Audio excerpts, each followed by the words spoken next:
buen día a todos y todas. El día de hoy estamos aquí con Andy Feller, quien es presidente de Nuestro Tiempo. Andy, muchas gracias por estar aquí con nosotros. Andrea, gracias por el espacio. Encantado de compartir en esta plataforma sobre el interés que puede haber en El Salvador y bueno, los intereses comunes de todos los que compartimos en este espacio. Bueno, para empezar, cuéntanos. Este sábado es la toma de posesión de Bukele con el nuevo gobierno. ¿Cuál es el clima actual en El Salvador respecto a la reelección? Bueno, no hay mayores expectativas con lo que se espera de este gobierno, ¿no? Pero por supuesto es un precedente grave para la historia democrática de El Salvador. Lo que tenemos ahora es un presidente populista, pero es un populista que llegó a su clímax más alto, ¿no? Un populista que optó por la vía autoritaria y que optó por una reelección presidencial, a pesar de que la Constitución de El Salvador la prohíbe en al menos 6 artículos de la misma, pero por el mismo manual de un populista de corte autoritario, pues cooptó varias instituciones del país, acumulando más poder. Llega por la vía democrática en 2019, luego por la misma vía democrática obtiene una mayoría absoluta en la Asamblea Legislativa en 2021, ahí en donde controla el órgano legislativo y su bancada oficialista se estrena el 1 de mayo de 2021, dándole un golpe al sistema judicial, destituyendo a jueces de la Corte Suprema de Justicia e imponiendo los suyos en el mismo acto sin seguir el debido proceso que establecen las leyes de El Salvador, ¿no? Después de eso, lo primero que hicieron los jueces de la Corte Suprema de Justicia que impuso su bancada oficialista fue reinterpretar la Constitución para permitirle una reelección presidencial, que fue lo que sucedió en estas pasadas elecciones, celebradas el 4 de febrero de 2024. Nosotros desde Nuestro Tiempo acudimos al Tribunal Supremo Electoral salvadoreño, que es la máxima entidad en materia electoral de nuestro país, para presentar recursos de nulidad por ser una candidatura inconstitucional, pero lamentablemente el Tribunal Supremo también fue cooptado y bueno, se realizó una campaña desigual en condiciones nunca antes vistas en El Salvador. Más adelante puedo profundizar sobre ellas. Y ese 1 de junio pues se toma posesión de un segundo mandato que es inconstitucional en El Salvador. Y dentro de este segundo mandato de inconstitucionalidad, además tenemos que puede hacer prácticamente cualquier cosa en la Asamblea, porque tiene el 95% y puede pasar prácticamente cualquier reforma. ¿Qué reformas crees que vengan para El Salvador y cuál es el daño que pueden hacer? Bueno, la reforma más grave que viene y probablemente la más próxima que puede cambiar el rumbo definitivo de El Salvador es una reforma constitucional. Acaba de tomar posesión la nueva legislatura también, porque este pasado febrero también fueron elecciones legislativas. Agrego una nota de pie sobre esto.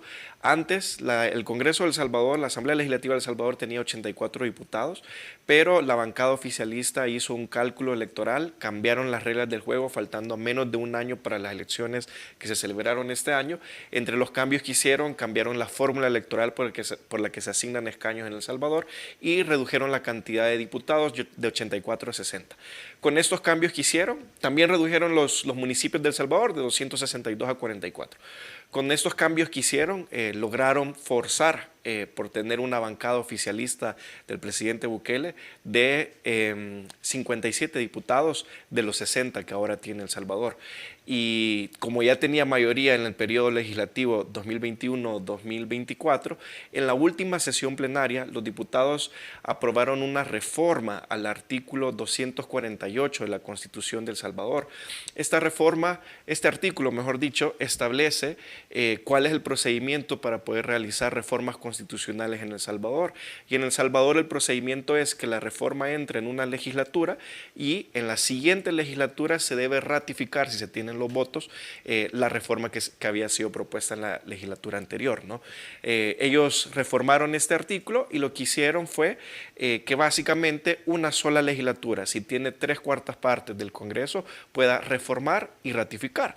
Y por supuesto que como ya estaban dados los resultados de estas pasadas elecciones, esta legislatura que hoy se estrena tiene más de las 3/4 partes del oficialismo y ahora han abierto la puerta a poder reformar cualquier artículo de la Constitución.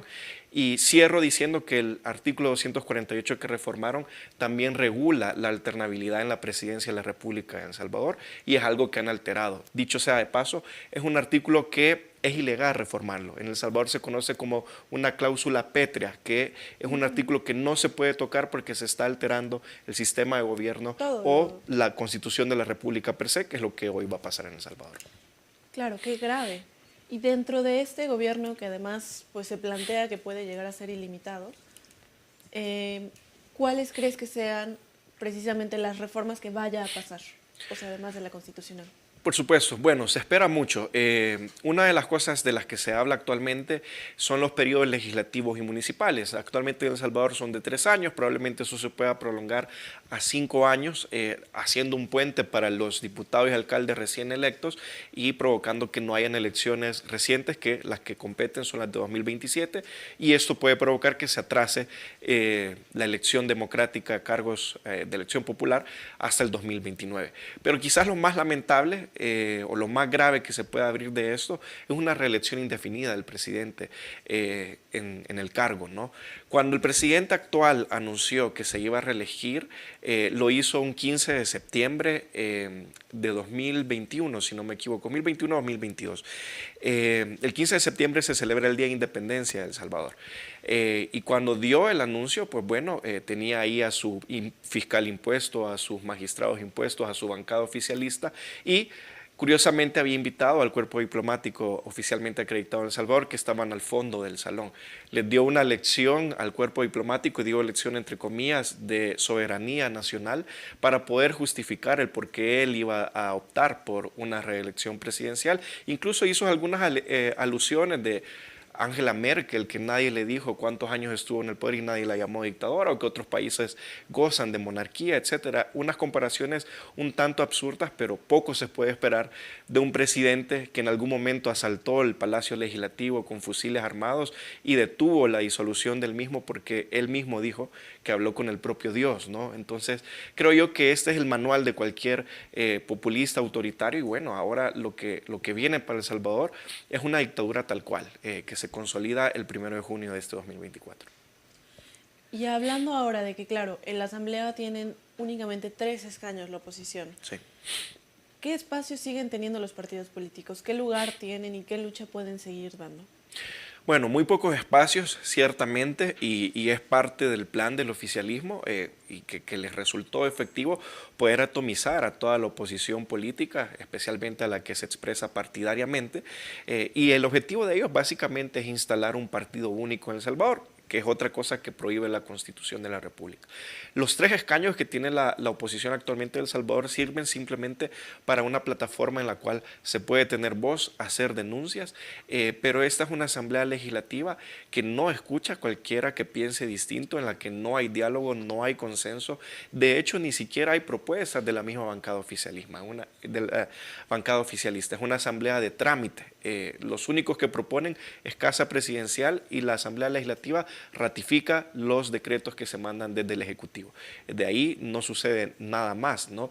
Entonces, el reto para la oposición salvadoreña es reorganizarse, rearticularse, no solo desde los espacios de incidencia pública, sino también desde espacios de la sociedad civil.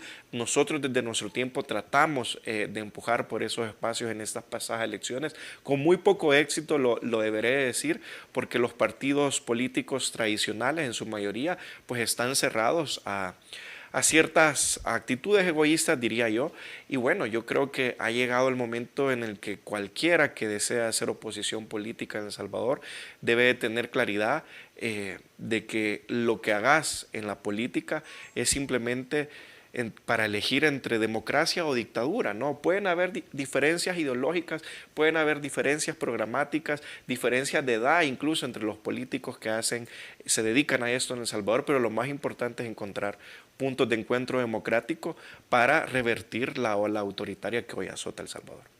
¿Cuál es la próxima oportunidad que tienen para conseguir, digamos, una alianza opositora y ganar algo en elecciones?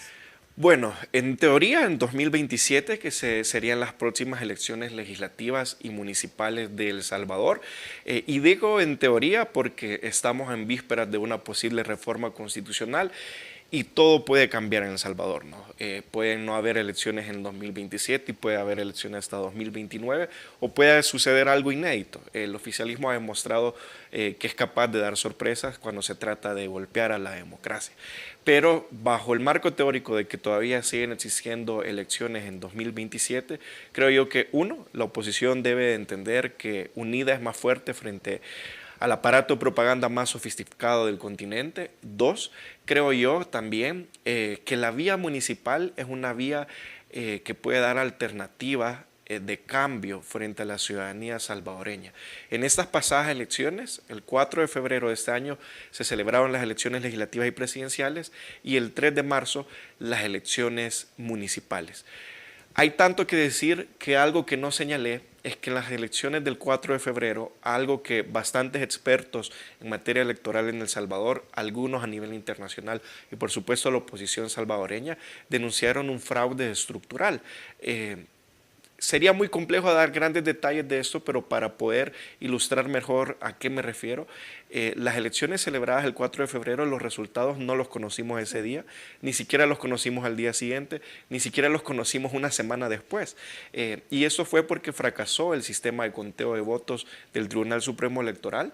Se tuvo que llevar a un conteo de votos manual, un conteo de votos manual que incluso contó con presencia y presiones de la Policía Nacional Civil de El Salvador por órdenes del oficialismo para no insistir en que se revisaran todas las papeletas a totalidad, forzando el resultado que tenemos de una bancada de 57 versus a 3 de oposición, ¿no?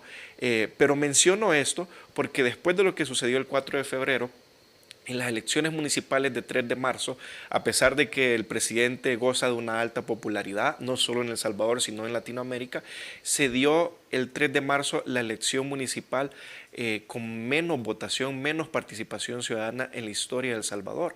Y esto se debe a que mucha ciudadanía salvadoreña se desencantó por lo que sucedió en las elecciones del 4 de febrero. Creyeron que su voto lamentablemente no tuvo valor por la posibilidad de fraude que se planteó por distintos expertos. Y bueno, eso ha desencadenado que varios municipios, a pesar de que los redujeron de 262 a 44, no todos sean gobernados por el oficialismo.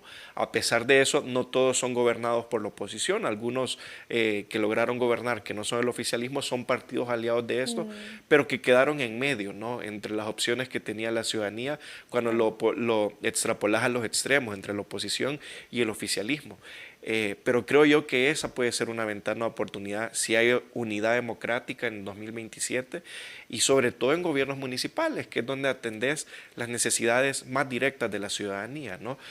Si esa ventana de oportunidad se sabe aprovechar y se demuestra en 2027, llegando a esos espacios de incidencia, que se puede gobernar distinto, que se puede hacer política de manera eficaz pero no autoritaria, creo yo que puede haber un cambio que revierta la ola autoritaria que actualmente atraviesa El Salvador.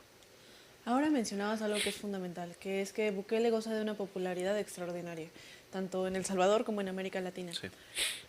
Ahora que comienza un nuevo gobierno, dentro de América Latina concebimos esta popularidad principalmente por el tema de seguridad, Sí. por el tema de eliminación de las pandillas. Quisiera saber si ese es el caso también en El Salvador y dado que ahora los niveles de inseguridad se han reducido bastante, si es posible que mantenga esa popularidad durante los próximos años.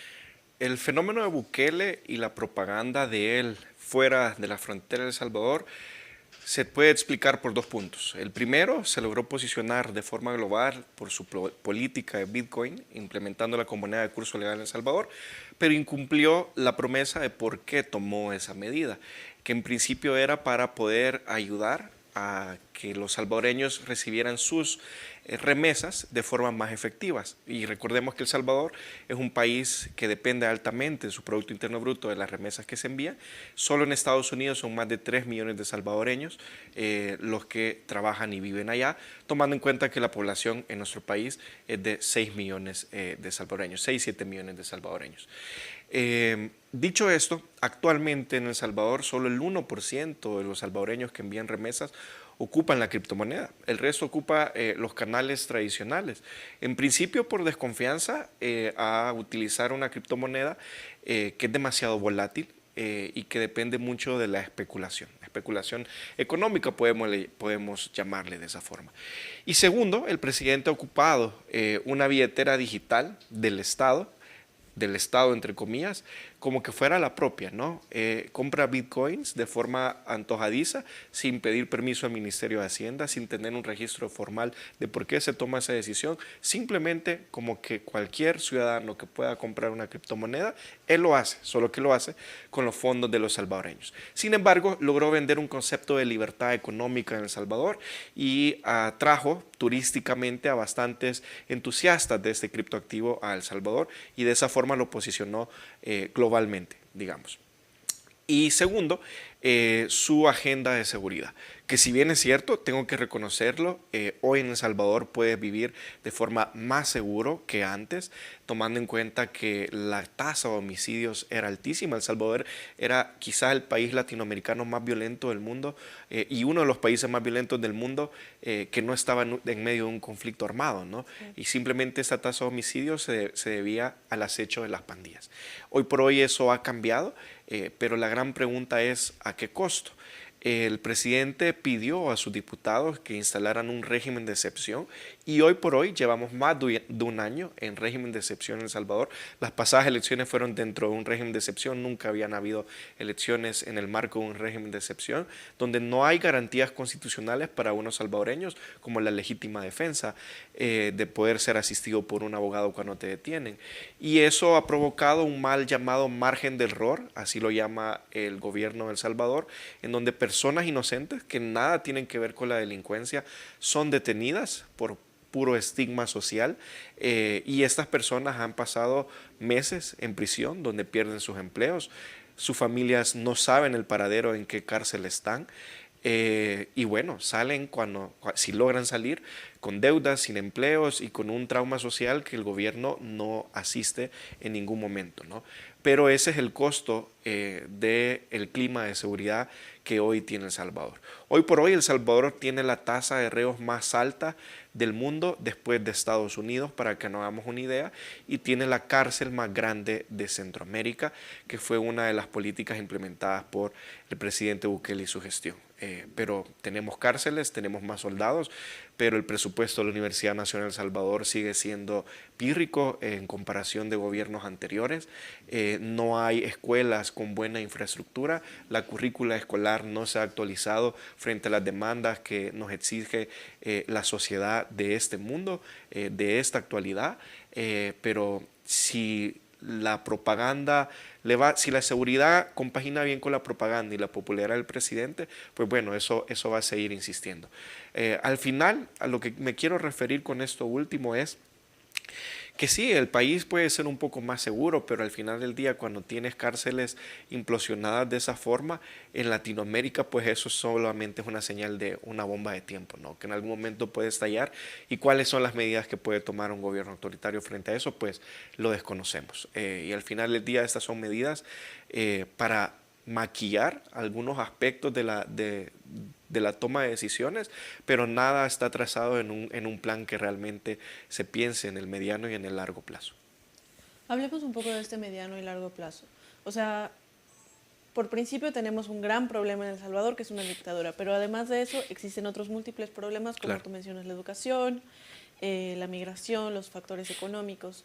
Entonces, ¿qué va a hacer el gobierno respecto a esos temas y qué puede hacer la oposición? Claro.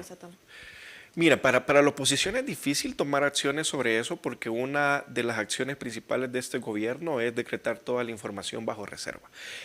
Toda la información, es más, los datos de una organización llamada Cristosal nos revelan que cerca del 85% de la información pública está declarada bajo reserva para 7 años, bajo el criterio de tener contenido de seguridad nacional. Y por eso no podemos saber en qué gasta el dinero el Ejecutivo, por poner un simple ejemplo, ¿no?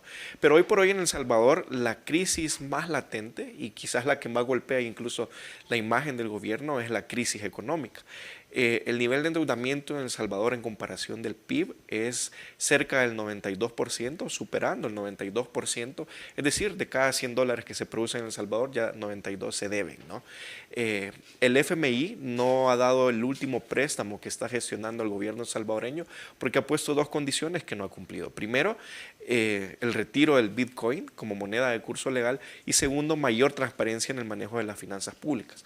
Eso es algo con lo que el gobierno no ha cumplido y bueno, eso se ha estancado y ese es un préstamo que puede poner en aprietos al gobierno salvadoreño, no por crecimiento económico, para eso no hay respuesta. El préstamo simplemente serviría para poder darle oxígeno al gobierno y poder cumplir con pago de deuda, ¿no?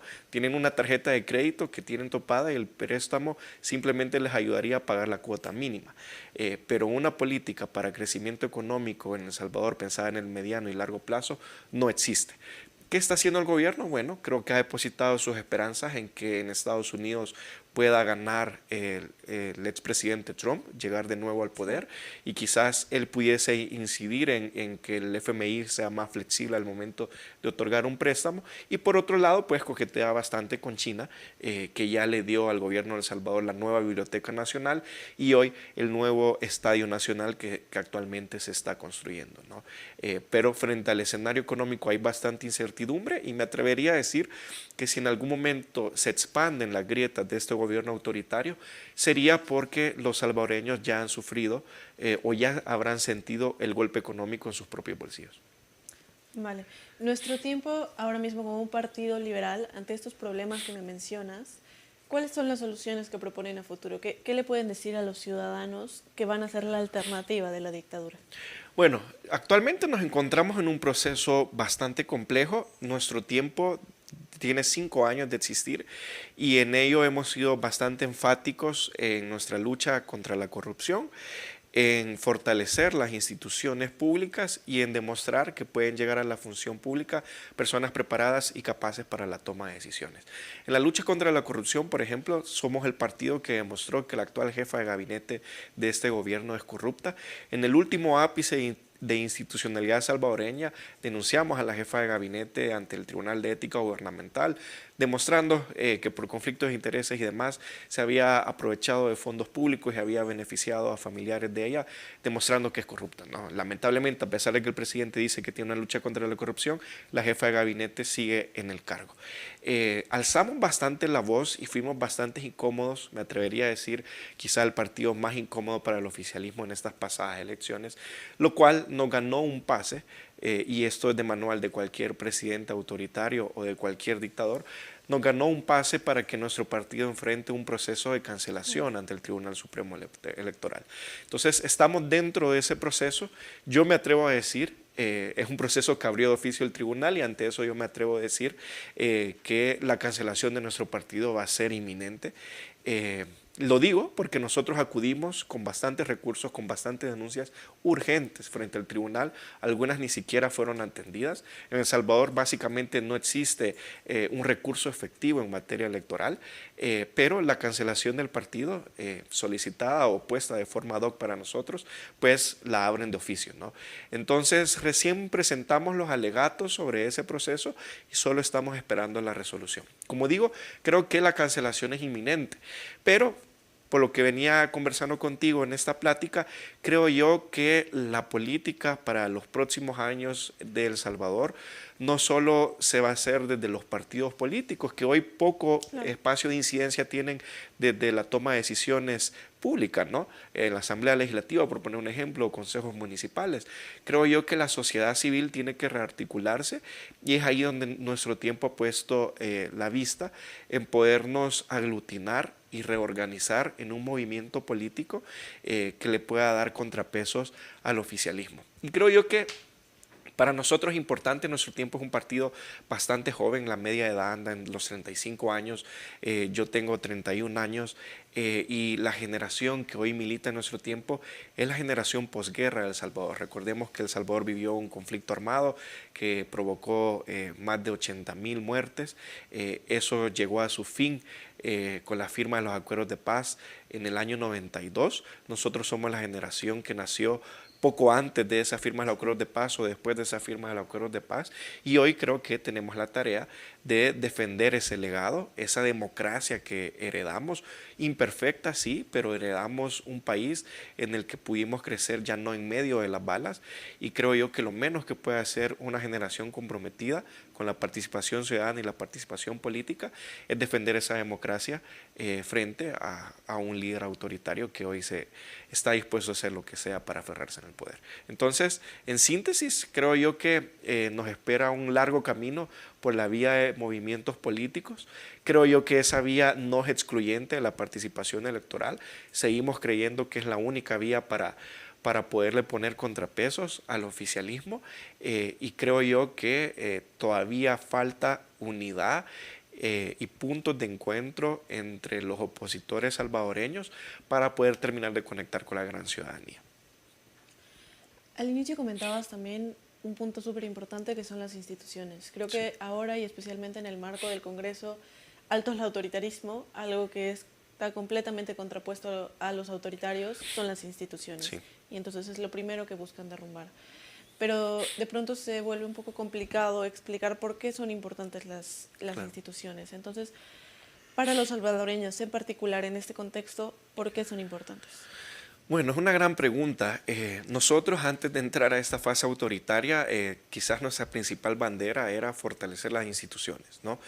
Pero el gran problema en países como el nuestro, en Latinoamérica, y sobre todo en países como El Salvador, altamente empobrecidos, son temas que no terminan de conectar con la ciudadanía.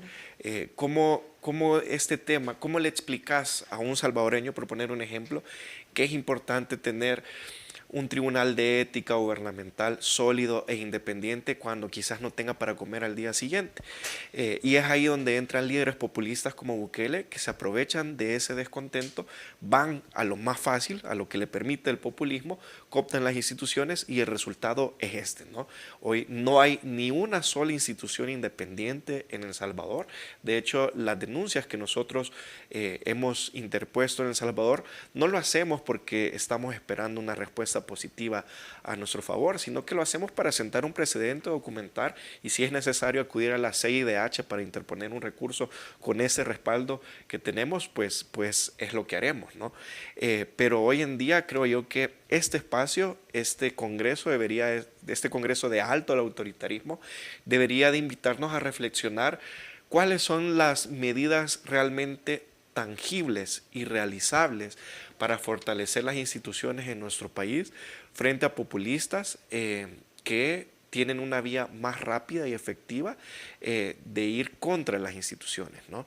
Porque lamentablemente es una realidad, o sea, tener una bandera de pro instituciones, fortalecimiento institucional, no es atractiva, no es eficiente en el corto plazo, y es ahí donde nos terminan de comer el mandado modelos populistas, ¿no? Entonces creo yo que esa reflexión es importante, repensar la forma en la que hacemos política en torno a banderas como estas, que al final del día, aunque sea difícil, es una paradoja, ¿no? Aunque sea difícil conectar con la ciudadanía para fortalecer las instituciones, siguen siendo altamente necesarias porque es la principal barrera para modelos autoritarios e dictatoriales.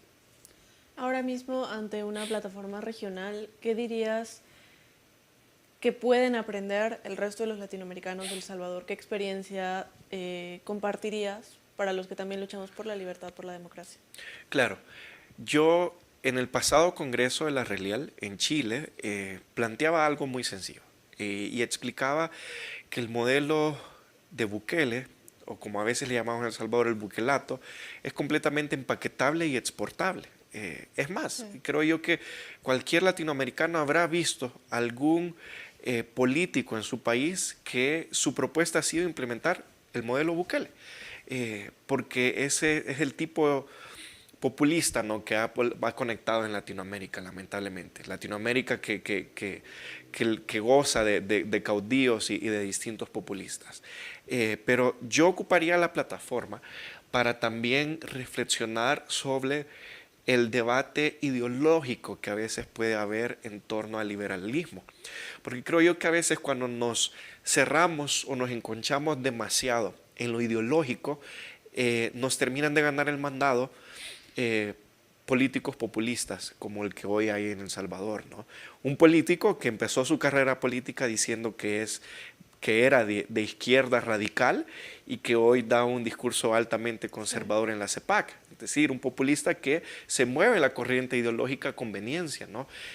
Pero ¿cuál es el reto que podemos tener nosotros desde las ideas liberales para poder hacer frente a eso? Yo creo que esa es la pregunta que nos tenemos que responder, y esa pregunta pasa por entender que de cierta forma no podemos ser, en el buen sentido de la expresión, tan exquisitos con nuestras ideas ideológicas, y que cuando las ponemos en práctica en la política y traducida esta política por acciones electorales, que es la única vía por la que podemos llegar a espacios de incidencia, tenemos que ser bastantes astutos y tener una perspicacia política más aguda que nos permita conectar con la ciudadanía, ¿no? Y cierro quizás planteando la pregunta de ¿qué viene primero? ¿Nuestra agenda programática o nuestra agenda para poder conectar con nuestros conciudadanos? Muchas gracias, Andy. Muchas gracias por estar hoy aquí. Gracias por el espacio y bueno, siempre es un placer para mí conversar sobre lo que está aconteciendo en mi país. Gracias.